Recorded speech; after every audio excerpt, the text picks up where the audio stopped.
A hostage crisis is underway in Mali, where suspected Islamist militants have stormed a luxury hotel in the capital, Bamako. The gunmen opened a fire while taking over 180 people hostage.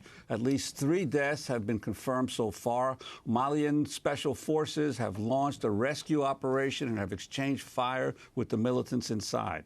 Dozens of people have reportedly been freed so far as Malian commandos go door to door.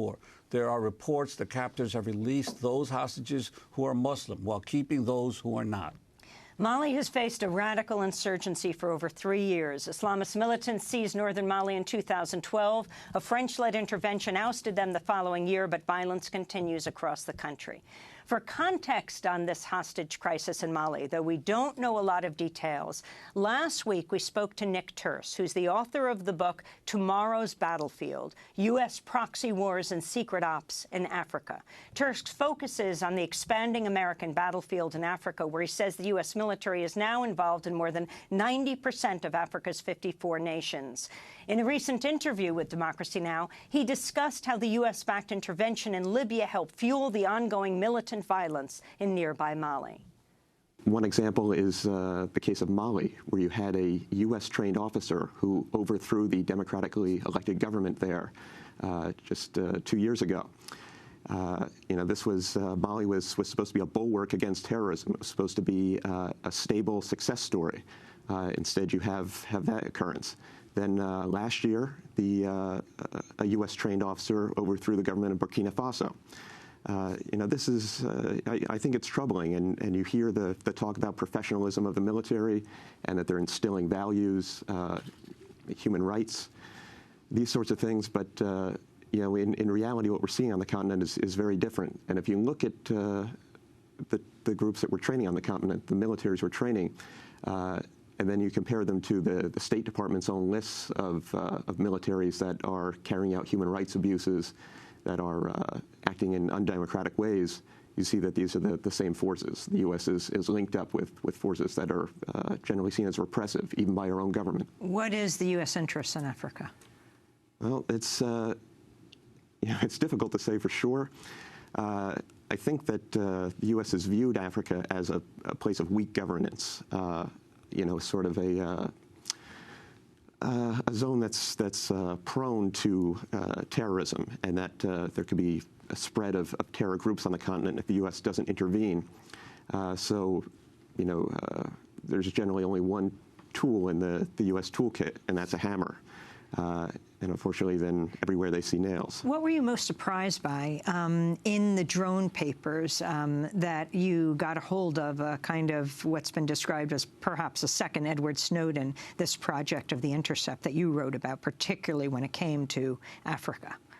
Well, I think it's really just how far the proliferation of drone bases has spread on the continent. I've been looking at this for years, but the drone papers drove home to me just how integral drones have become to the U.S. way of warfare on the continent.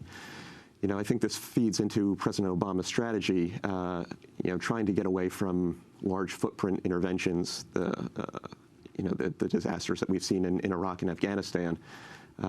He's leaned heavily now on special operations forces and on drones. And so I think that's probably the most surprising aspect.